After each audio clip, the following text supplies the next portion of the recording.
Assalamualaikum warahmatullahi wabarakatuh. Bismillahirrahmanirrahim. Alhamdulillah. Wassalatu wassalamu ala rasulillah Sayyidina Muhammad ibni Abdullah wa ala alihi wa sahbihi wa mawalah. La hawla wa la quwwata illa billah. أما بعد فإن أصدق الحديث كتاب الله وخير الهدي هدي سيدنا محمد صلى الله عليه وسلم وشر الأمور محدثاتها وكل محدثة بدعة وكل بدعة ضلالة وكل ضلالة في النار. رب اشرح لي صدري ويسر لي amri wahlul 'uqdatam min lisani yafqahu qawli. Subhanaka la ilma lana illa ma 'allamtana innaka antal alimul hakim.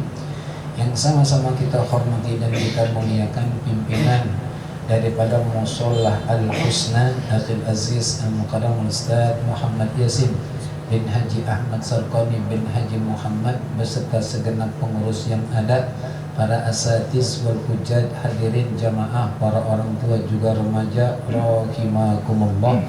Alhamdulillah, kita bersyukur kehadirat Allah Subhanahu wa taala di mana malam hari ini dengan izin dan nikmat Allah kita telah dapat mendirikan ibadah salat maghrib tepat waktu juga berjamaah. Lalu kita lanjutkan dengan mengikuti taklim ba'dal maghrib sebagaimana biasa. Besar harapan kita semoga seluruh amal ibadah kita yang wajib juga yang sunnah, termasuk sholat maghrib yang baru saja kita dirikan, taklim ba'dal maghrib yang sedang kita ikuti, sholat isya yang akan kita dirikan nanti diterima oleh Allah Subhanahu wa ta'ala. Salawat dan salam teriring selalu keharibaan baginda Nabi besar Muhammad sallallahu alaihi wasallam beserta keluarga dan para sahabat juga seluruh pengikutnya yang tetap setia hingga akhir zaman. Hadirin jamaah rahimakumullah, mari kita awali taklim kita malam hari ini dengan membaca sebuah suratul Fatihah yang kita tujukan untuk seluruh anggota keluarga kita yang telah meninggal dunia, wabil khusus para orang tua dan guru-guru kita. Almarhum al-maghfurlah Ki Haji Abdul Rahim bin Basnawi, almarhum al-maghfurlah Ki Haji Abdullah Syafi'i, almarhum al-maghfurlah Muallim Ki Haji Muhammad Safi Hazami, almarhum al-maghfurlah Ki Haji Abdul Mu'min bin Haji Sanusi, almarhum al-maghfurlah Ki Haji Rahmani bin Ki Haji Abdul Rahim bin Basnawi, almarhum al-maghfurlah Fadilatus Syekh Yasin Al-Fadani, almarhum al-maghfurlah Fadilatus Syekh Abdul Hamid Ad-Dari, almarhum al-maghfurlah Fadilatus Syekh Maimun Zubair, almarhum al-maghfurlah Fadilatus Syekh Dr. Yusuf Qardawi, almarhum al-maghfurlah Ki Haji Dr. Abdul Muhid Abdul Fattah, almarhum al-maghfurlah Ki Haji Abdullah Musa, almarhum al-maghfurlah Ki Haji Mursyahid, almarhum al-maghfurlah Ki Haji Anwar bin Haji Muhammad bin Haji Meran, almarhum al-maghfurlah Ki Haji Abdul Rasid Siddiq, almarhum al-maghfurlah Ki Haji Ahmad Rifyan Hidayat Elsi, almarhum al-maghfurlah Ki Haji Ahmad Kazruni Ishaq MA, almarhum al-maghfurlah Ki Haji Saifuddin Amsir, almarhum al-maghfurlah Ki Haji Abdul Karim bin Ki Haji Abdul Hamid Ad-Dari, almarhum al-maghfurlah Ki Haji Ma'mun Khatib, almarhum al-maghfurlah Ki Haji Abdul Rahim Siddiq, almarhum al-maghfurlah Dr. Ki Haji Ahmad Faiz bin Haji Ahmad Syahra, almarhum al-maghfurlah Ki Haji Abdul Rahman Abdul Rahim, almarhum al-maghfurlah Ki Haji Marzuki Adman Abduh, almarhum al-maghfurlah Syekh Ali Jabir, almarhum al-maghfur lah Sayyidil Walid Al-Habib Ali bin Abdul Rahman As-Sagaf, almarhum al-maghfur lah Kiai Haji Abdul Rasid Abdullah Syafi'i, almarhum al-maghfur lah Dr. Kiai Haji Lutfi Fatullah MA, almarhum al-maghfur lah Haji Muhammad Zaid bin Fulan, almarhum almarhumah al-maghfur laha Hajjah Aminah binti Fulan, almarhum al-maghfur lah Haji Mar'ali bin Syafi'i, almarhum al-maghfur lah Haji Ahmad Sarkoni bin Haji Muhammad, almarhumah al-maghfur laha Ibu Hajar Rohainah binti Fulan, dan almarhumah al-maghfur laha Ibu mertua saya Ibu Hajar Romhanah binti Haji Kamim, wa usulihim wa furu'ihim. Mudah-mudahan dengan barokah mukjizat surat Al-Fatihah ini dosa dan khilaf mereka diampuni oleh Allah Subhanahu wa taala. Setiap amal ibadah mereka diterima, senantiasa mendapat cucuran rahmat dan ditempatkan pada tempat yang terbaik sesuai kebijaksanaan Allah Subhanahu wa taala. Tilka niyyah Al-Fatihah. A'udzubillahi minasyaitonir rajim. Alhamdulillahi rabbil alamin arrahmanir rahim maliki yaumiddin iyyaka na'budu wa iyyaka nasta'in ihdinas siratal mustaqim siratal ladzina an'amta 'alaihim ghairil maghdubi 'alaihim waladdallin. Rabbana ighfir lana wa liwalidina amin. Bismillahirrahmanirrahim. Al-Udhiyah. Hadirin jamaah rahimakumullah, insyaallah saat ini mungkin sampai selesai saya sudah mohon izin kepada ketua dan pengurus untuk sedikit kita tunda sejenak untuk pembahasan syarah tanqih qaulil hasis fi syarhi lubabil hadis. Kita beralih kepada fiqhul ibadat al-madhhab Syafi'i rahimahullah tentang ibadah kurban. Yang belum niat iktikaf, tolong niat iktikaf di dalam hati dengan ucapan Bismillahirrahmanirrahim. Aku niat iktikaf selama berada di musolah ini sunnah karena Allah Ta'ala. Lalu niat menuntut ilmu juga dalam hati dengan ucapan Bismillahirrahmanirrahim. Aku niat menuntut ilmu malam hari ini karena Allah Ta'ala. Semoga Allah Subhanahu wa Ta'ala memberikan kepada kita ilmu yang berkah, ilmu yang mudah, ilmu yang manfaat dunia akhirat. Amin ya rabbal. Sebelumnya saya mohon maaf, mohon keredoannya akan keterlambatan. Tadi macetnya lumayan, jadi alhamdulillah sampai, dan tetap saya minta maaf, minta redho atas keterlambatan tersebut. Kita mulai. Bismillahirrahmanirrahim. Al-udhiyah ta'rifuha. Definisi daripada udhiyah itu apa? Hiya ma yudbaku minan na'ami taqarruban ilallahi ta'ala. Yang namanya udhiyah adalah apa yang disembelih dari hewan ternak. Hewan ternak di sini khusus kambing, domba, sapi. Kalau kerbau dikiaskan dari sapi, kemudian onta. Tujuannya taqarruban ilallahi ta'ala, untuk mendekatkan diri kepada Allah Subhanahu wa ta'ala. Maka hadirin jamaah rahimakumullah, dari sini bisa kita ambil kesimpulan dan pelajaran.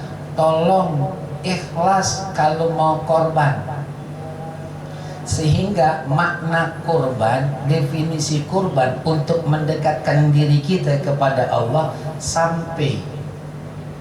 Itu yang pertama. Yang kedua, tolong yang belum bisa menyembelih, cuman sekedar berani, cuman sekedar punya senjata dan enggak khawatir akan ngelihat darah lalu menyembelih, jangan. Ini harus dulu dikuasai ilmu menyembelih. Jazakallah khair.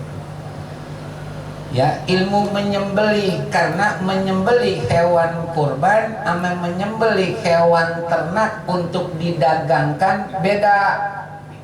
Kalau didagangkan, sering saya menyampaikan, silakan aja, yang penting yang menyembelih muslim, yang disembelih hewan yang halal untuk kita makan. Walaupun saat menyembelih tidak baca bismillah, yang penting jangan menyebut nama selain Allah, maka sembelihan tersebut sah, dagingnya halal.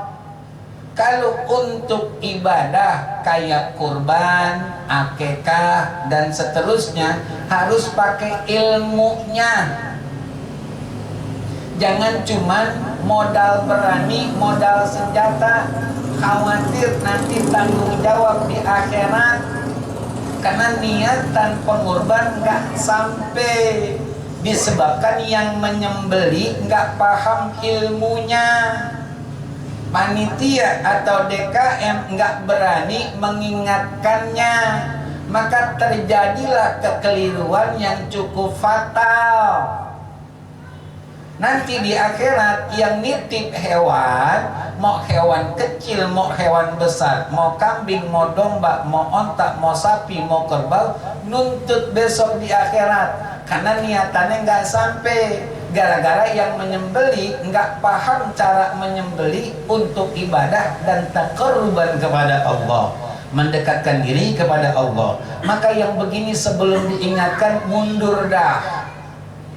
Kalau memang sungguh-sungguh ingin mempelajari, pelajari dulu sampai benar-benar paham. Jangan sekedar cuman bisek doang. Dulu aja.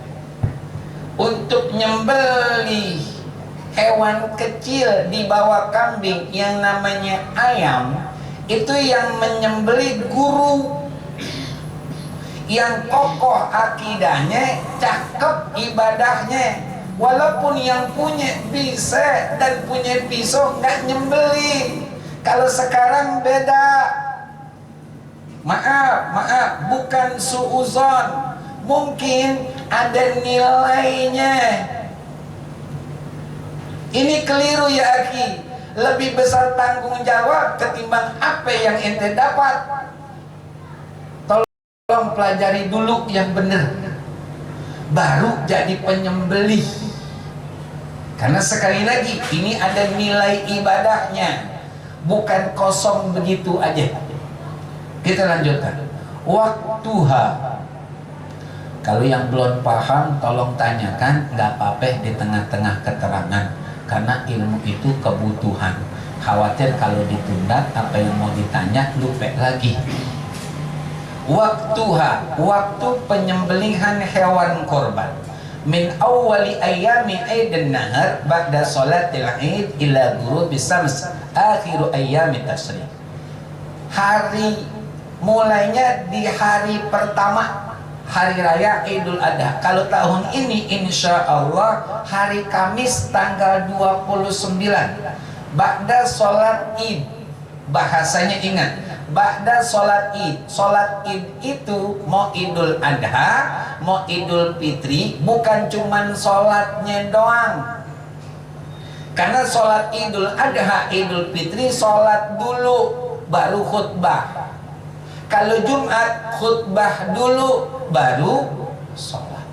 Makanya harus sampai selesai, sholatnya selesai, dengerin khutbahnya selesai, baru menyembelih hewan kurban. Itu baru yang sah dan benar menurut agama.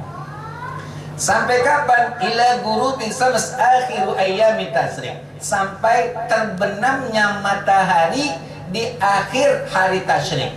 Hari pertama insya Allah hari Kamis. Kemudian hari tasyrik yang pertama Jumat, yang kedua Sabtu, yang ketiga Ahad.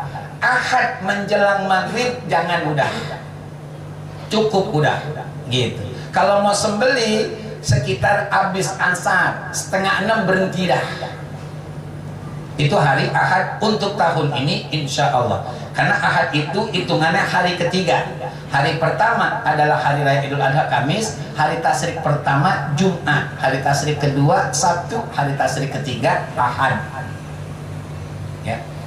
Kemudian wa yukrahu dzabahu fil laili ama, dimakruhkan, Allah nggak suka menyembelih hewan, mau judulnya bebek, entok, ayam, apalagi judulnya, kambing, domba, sapi, kebo, otak malam hari, makruh. Allah nggak suka. Allah nggak suka. Malam itu dimulai dari maghrib. Dimulai dari maghrib. Karena waktu di dalam Islam berawal maghrib, berakhir maghrib. Contoh, tadi sebelum maghrib misalkan tanggal 10 Zulhijjah misalkan, maghrib masuk udah 11, 10-nya habis, berawal 11. Besok maghrib habis judulnya 11, 12. Jadi berawalnya waktu maghrib, berakhirnya maghrib. Kita lanjutkan.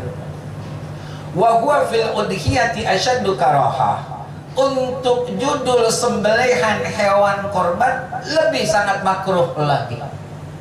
Tuh. Makanya kalau hewannya banyak, dimusawarakin, paling enggak terakhir pemotongan jam 1, jam 2. Kalau memang masih ada, tunggu hari berikutnya, supaya jangan ada kemakruhan sangat dalam pandangan agama.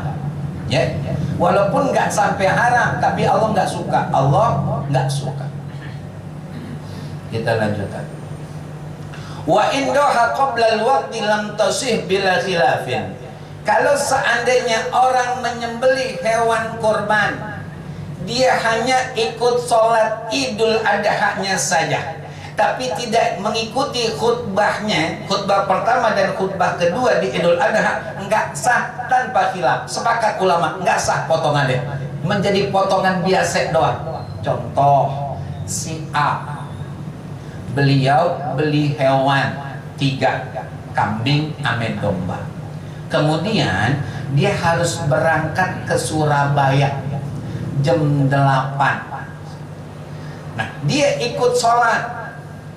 Habis ikut sholat dia pulang, dia sembelih ini hewan, padahal dia belum mengikuti isi khutbah pertama, khutbah kedua. Maka sembelihan hewan tersebut bukan sembelihan kurban biasa dan nggak dapat pahala dari Allah Subhanahu.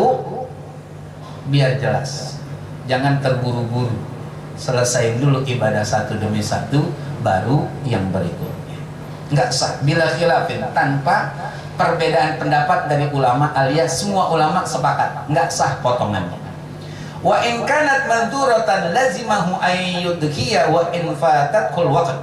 Kalau seandainya ada hewan yang diniatkan nazar, contoh nazar aini, karena ada 2 nazar, nazar aini sama nazar hukum untuk masalah kurban ini. Nazar aini contoh, saya mengatakan, ya Allah, kalau anak saya misalnya lulus di ujian masuk UPN, saya akan melaksanakan ibadah kurban. Alhamdulillah Allah ijabah, lulus anak saya masuk UPN misalnya, maka yang tadinya korban itu hukumnya sunnah jadi wajib buat saya. Jadi wajib buat saya. Namanya nazar aini, benar-benar nazar dia. Nah, kalau hewan nazar tersebut ternyata saya lupa nyembelihnya, ingat-ingat Senin pagi, kan udah bukan hari tasyrik lagi, akhir hari tasyrik hari Ahad, ya kan, terbenamnya matahari, saya ingat, astagfirullah, di samping tuh kambing kelupaan belum dipotong, lazimahu, potong walaupun udah lewat. Kenapa? Karena saya udah nazari. Itu namanya nazar aini. Kalau hewan nazar ini mati, calon pengorban nggak wajib ganti karena nazar. Yang kedua, kalau yang belum paham tolong tanya, nazar hukum. Contoh, saya berangkat ke pasar Buncit, ketemu Amir Satyasi. Kata saya, Yasin, Syukron, mau kemana ente? Hah? Aneh mau ke pasar buncit beli kambing buat korban. Dengar baik-baik nih, mohon maaf. Ucapan saya maaf kalau saya kurang sopan, supaya jelas. Beliau nanya nih, saya Hasim, Syukron mau kemana ente? Ketemu simpang jalan naik motor. Saya Hasim, mau ke pasar buncit beli kambing buat korban. Maka saat itu terhukum hewan yang akan saya beli itu namanya nazar hukmi, terhukum nazar. Maka saya yang menitipkan hewan nggak berhak memakan sedikit pun dari hewan tersebut, haram. Kenapa? Terhukum nazar, udah ditentuin. Saya mau beli kambing buat korban. Jadi bagaimana supaya selamat? Insya Allah. Bila beliau tanya, Syukron mau kemana? Aneh mau ke pasar buncit mau beli hewan untuk sunnah kurban aneh tahun ini. Sunnah, ingat itu. Tanpa ada kata-kata sunnah maka terhukum nazar. Terhitung kita mentakyin, menentukan saya mau beli hewan kurban. Maka niatin sunnah kurban. Mau itu saat kayak tadi saya contohkan, atau ketika ikut patungan daging hewan kurban. Anda ikut saya Yasin, ikut ya insya Allah apa nih? Bismillahirrahmanirrahim. Anda ikut insya Allah untuk tahun ini tabungan kurban saya niatkan untuk sunnah kurban tahun ini dari saya buat saya. Bismillah. Sunnah kurban tahun ini dari saya buat saya misalkan sunnah kurban. Jadi putaran 10 bulan itu patungan udah terhitung saya sunnah kurban. Dan nggak kalah pentingnya bagi yang menyembelih, tolong lihat tulisan data di panitia. Ini hewan pengorban niatannya apa? Ada niatan akekah, ada niatan nazar, ada niatan kurban, ada niatan dari yang hidup buat yang hidup sendiri, si A buat dirinya si A. Ada si A dari yang hidup kepada yang masih hidup B, lain orang. Ada dari si A yang hidup buat orang tuanya si C, maka ini disebutin ketika menyembelih. Disitulah yang saya katakan perlunya ilmu untuk belajar. Jangan asal motong doang. Kita lanjutkan. Hukmuha, hukum ibadah kurban. Ia sunnatun mu'akkadah fi kulli sanah. Hukumnya sunnah mu'akkadah setiap tahun. Makanya ingat, kan tahun kemarin udah, tahun sekarang gak usah dah. Kata baginda Rasul, man wajada sa'atan falam yadbah fala yaqrabanna musallana, atau kama qala Rasulullah sallallahu alaihi wasallam. Barang siapa yang punya kelapangan rezeki, kemampuan untuk membeli hewan kurban, tapi dia tidak beli, dia tidak korban, kata Rasulullah, jangan dekat-dekat tempat sholat kita. Ente rajin ibadahnya, rajin sholatnya, cuman pelit, kata Rasulullah kalau bahasa kita. Jangan dekat-dekat, sonoan dah. Sonoan. Sebab memang ada dalam Al-Quran, Allah Subhanahu wa ta'ala berfirman, a'udzubillahi minasyaitonir rajim, innallaha ashtara minal mu'minina anfusahum wa amwalahum bi anna lahumul jannah. Sesungguhnya Allah membeli dari diri-diri orang mukmin laki perempuan, diri-diri mereka dan harta benda mereka dengan harga surga dari Allah Subhanahu wa ta'ala. Kita sholat itu ibadah badan, kan gitu. Nah, kita zakat itu ibadah harta, termasuk ibadah kurban dengan harta. Maka insya Allah persyaratan untuk Allah beli diri kita dan harta benda kita dengan surga lengkap udah. Jangan kita punya kemampuan tapi pelit buat diri kita. Kan bukan buat siapa-siapa, buat diri kita, dari kita untuk diri kita. Dan Allah nggak kurangi, bahkan Allah tambahin berlipat-lipat.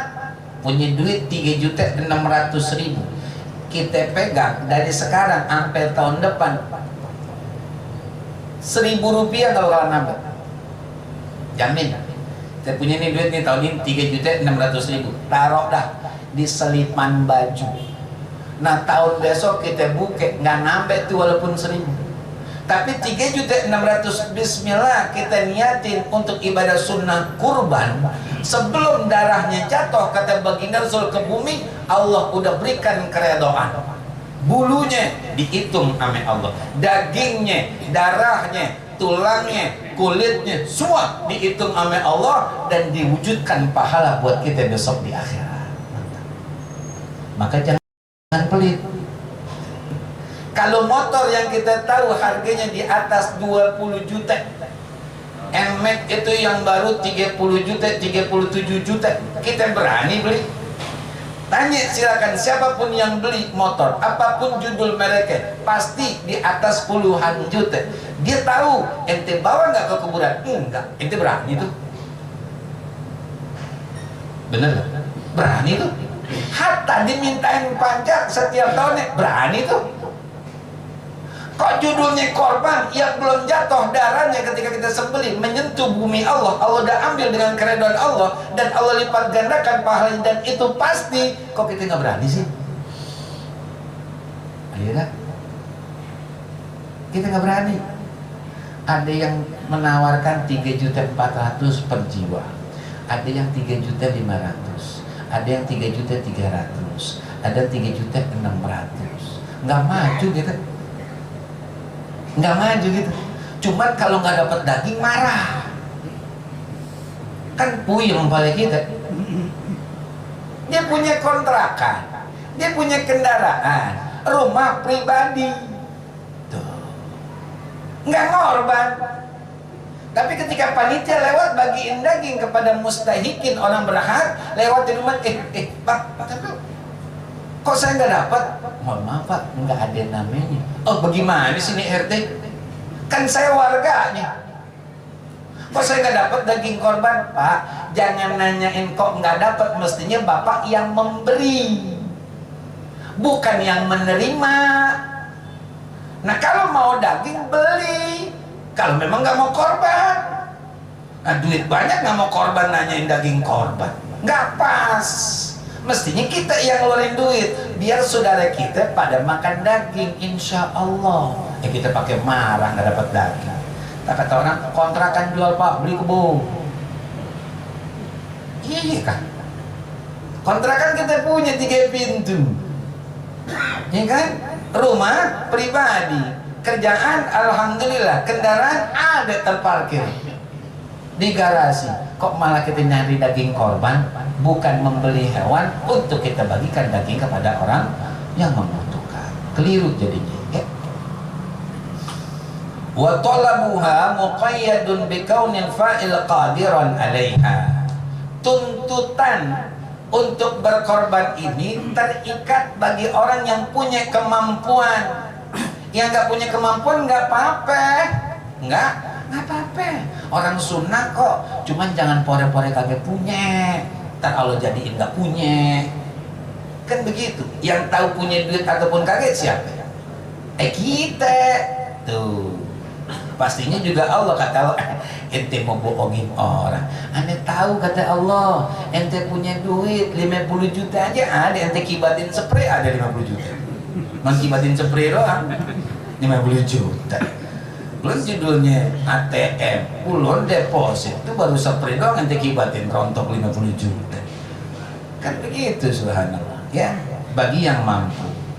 Fala tatlubu minal fakir al-ajiz anha. Maka nggak dituntut oleh agama bagi orang yang nggak punya kemampuan dan lemah ekonomi. Ya udah, emang nggak mampu mau dibilang apa? Agama tidak memaksakan, apalagi nih hukumnya sunnah muakkad bukan wajib. Ya, kita lanjutkan. Kemudian wahiyya sunnatun muakkadatun alal kifayah.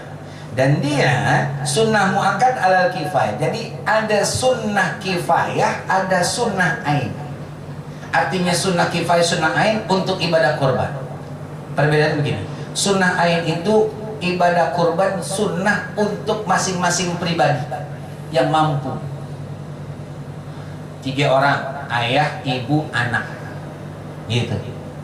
Beliau-beliau bertiga mampu. Ayahnya emang di pengeboran minyak, ibunya di DPR, anaknya dokter, kan 3-3-nya mampu.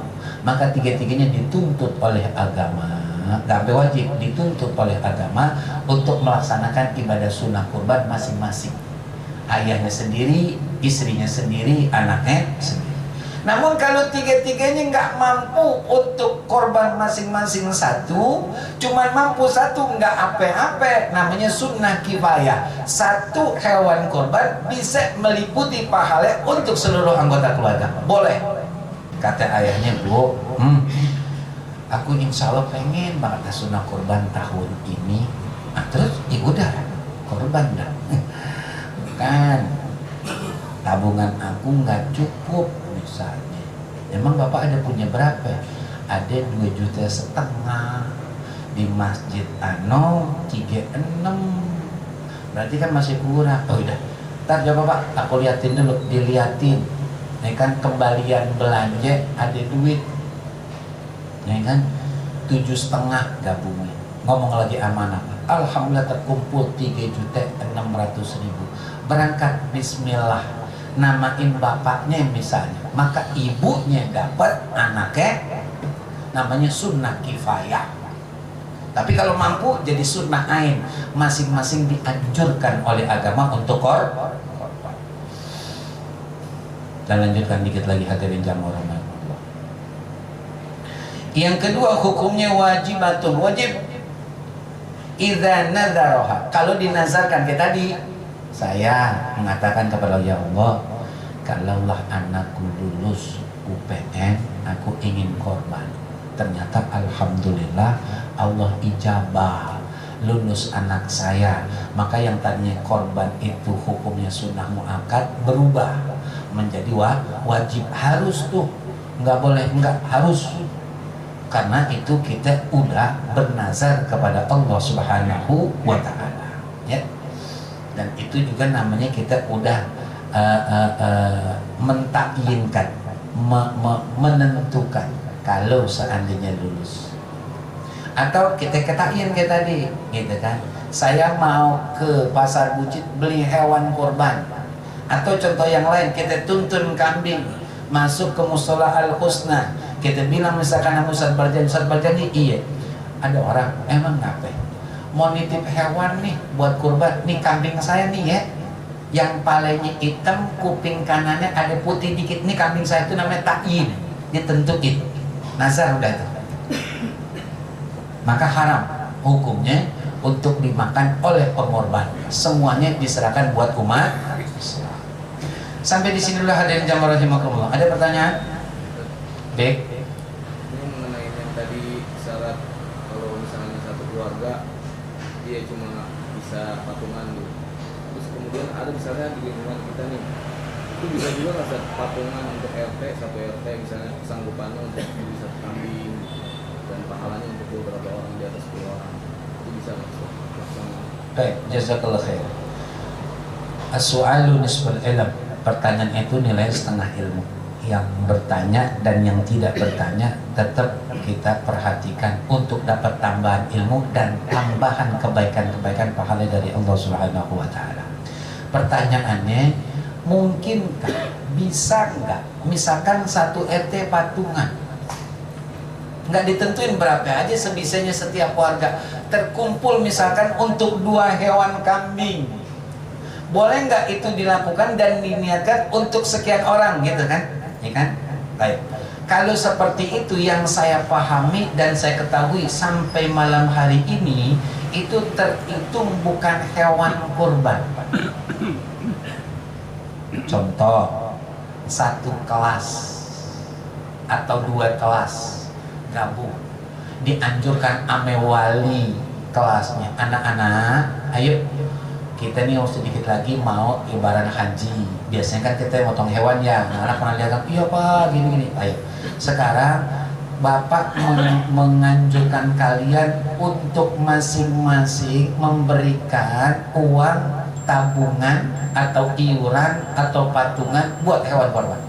Oh, ngumpulin semua 2 kelas, dapat 1 ekor, 1 ekor kambing misalnya, dikocok ame wali kelasnya, tung keluar namanya Ahmad Samsudin misalnya, beliau yang keluar, kemudian dipotong atas nama beliau, itu bukan korban.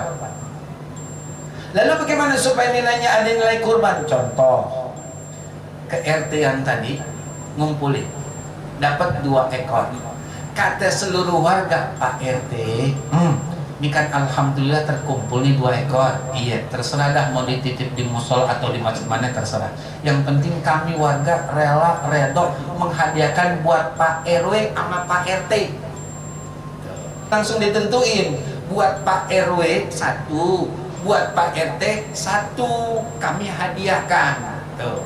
Nanti disembelinya dengan nama Pak RW, disembelinya dengan nama Pak RT. Cuman warga jangan mengatakan enak banget tinggal patungan, bukan main enakan jadi dia jadinya. Jangan ya, nggak boleh begitu, namanya kagak ikhlas. Itu kan judulnya perwakilan. Kita menghadiahkan, kita dapat gak? Dapat. Orang doa haji kita dapat kok, kata Bang Rasul. Kita doain orang sehat, panjang umur, pergi haji, umroh dan seterusnya. Walaka mislu, dan kamu pun dapat sama, kata baginda Rasul. Nah, bagaimana judulnya duit? Makanya jangan pernah enak banget jadi RW ya. Nggak ngapa-ngapain capek kaget, ngeluarin duit kaget, namanya dipakai di situ. Senang banget Pak. Oh, nggak boleh begitu. Bismillah. Beliau dapat sebagai satu penghormatan kita sebagai warga kepada RW kita, yang kita sadari ataupun tidak udah bantu ngurusin urusan kita. RT kita begitu pula kita hadiahin.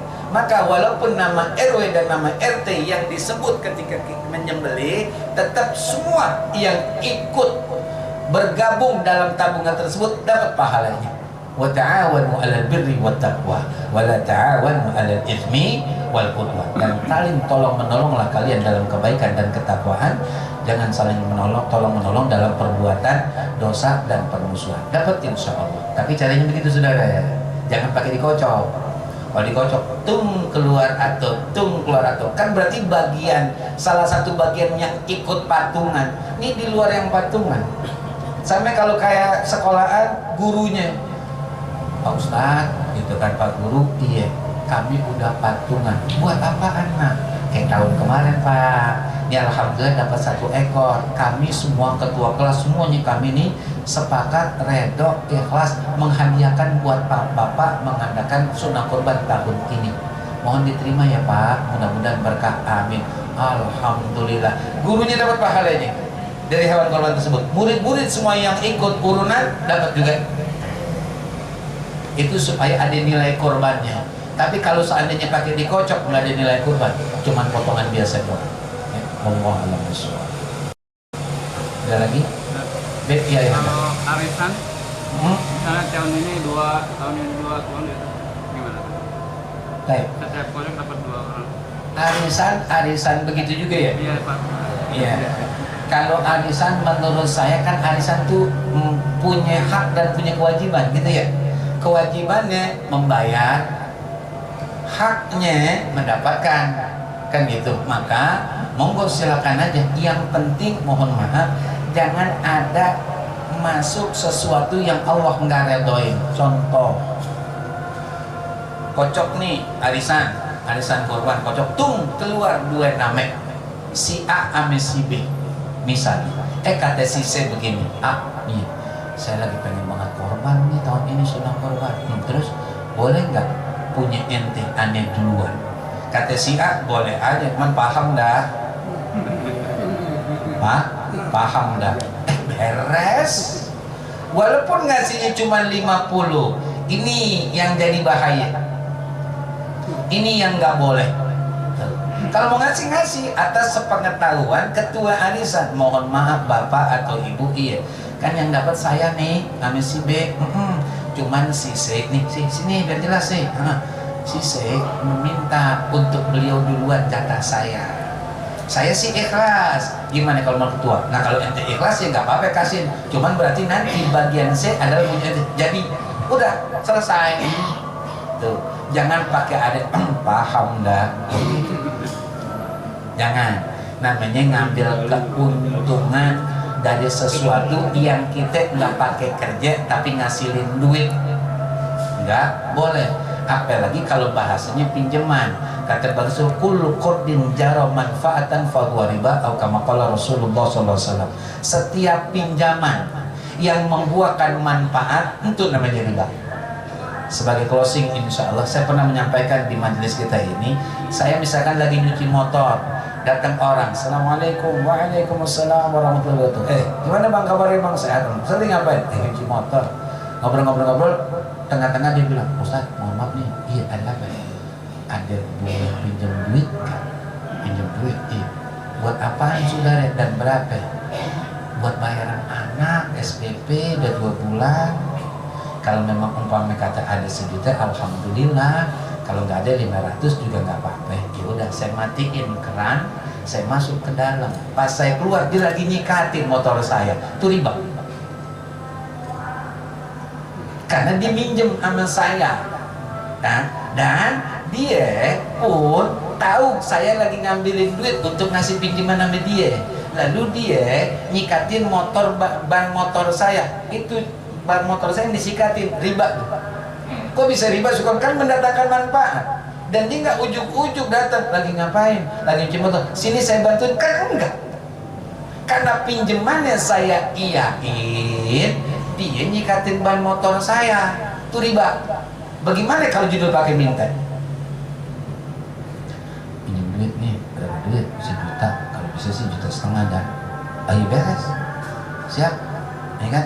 Kalau 1 juta jadi 12, 1,5 juta, ya udah dah, 13 dah. Riba seriba-ribanya. Dan serendah-rendah riba 36 kali zina sama ibu kandung. Hati-hati. Makanya kita kalau minjemin duit sama orang, emang orang tersebut butuh banget dan kita percaya dia amanah, orangnya mau ngembaliin.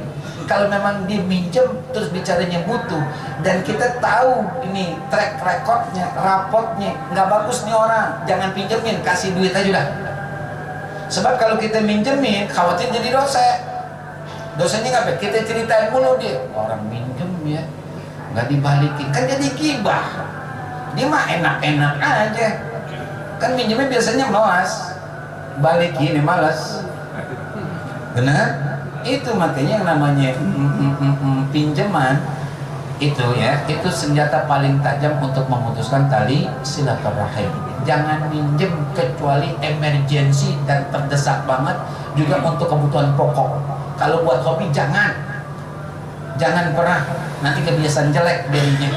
Kecuali untuk emergensi banget, misalkan beli obat atau ke dokter kurang biayanya, boleh dah kepaksa gitu kan. Dan kita harus jaga kepercayaan. Insya Allah tanggal 5 bulan depan anak usahakan anak ganti yang mengaji ya, insya Allah nggak perlu jaminan, ucapan ente aja dah pegang. Alhamdulillah sebelum tanggal 5, tanggal 3 dia udah datang, diganti 1,5 juta duit kita, ame jeruk 1 kilo. Jeruk kayak jangan diterima.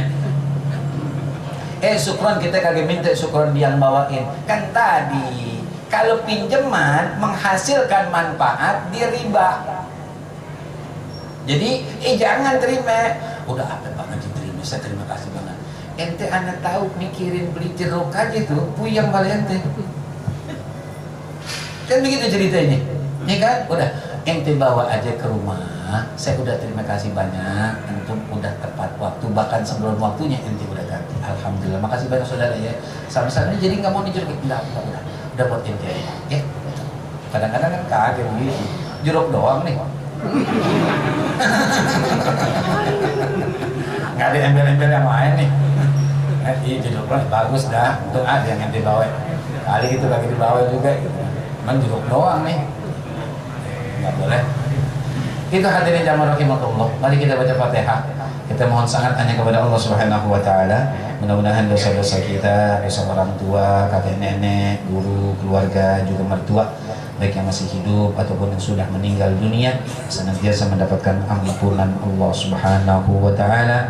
Kita yang masih hidup bersama pasangan dan anak keturunan kita, semoga selalu di bawah penjagaan dan perlindungan Allah Subhanahu wa taala. Senantiasa mendapatkan petunjuk hidayah Allah untuk dapat memanfaatkan sisa umur yang ada, nikmat yang Allah berikan untuk ibadah, untuk menjalankan ketaatan, ikhlas lillahi ta'ala, juga istiqomah agar akhir hidup kita dan seluruh anggota keluarga kita, juga guru-guru kita dalam keadaan husnul khatimah. Semoga Allah tempatkan, Allah kumpulkan, Allah satukan, Allah gabungkan kita bersama orang-orang yang kita cintai dan mencintai kita di dalam surganya Allah Subhanahu wa ta'ala.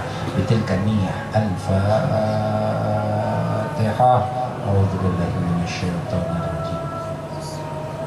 Alhamdulillahi rabbil alamin, arrahmanir rahim, maliki yaumiddin, iyyaka na'budu wa iyyaka nasta'in, ihdinas siratal mustaqim, siratal ladzina an'amta 'alaihim ghairil maghdubi 'alaihim waladdallin.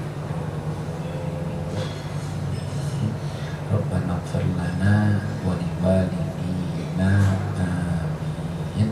Allahumma bihaqqil Fatihah wa bisirril Fatihah wa bimu'jizatil Fatihah, Allahumma anfa'na bima 'allamtana wa 'allimna ma yanfa'una wa zidna ilman nafi'ah. Allahumma inna nas'aluka sihhatan fit taqwa wa tula umrin fi husnil amal warzuqna rizqan wasi'an wa la tu'adzibna alaihi birahmatika ya arhamar rahimin. Allahumma taj'alna hadza jam'an marhumah wa tafarruqana min ba'dihi tafarruqan ma'sumah. Allahumma inna nas'aluka husnal khatimah wa nasta'idzu bika min su'il khatimah. Da'wakum fiha subhanakallahumma wa tahiyyatuhum salam wa akhir da'wahum alhamdulillahi rabbil. Lebih dan kurangnya saya mohon maaf. Hadanallahu wa iyyakum ajmain. Assalamualaikum warahmatullahi wabarakatuh.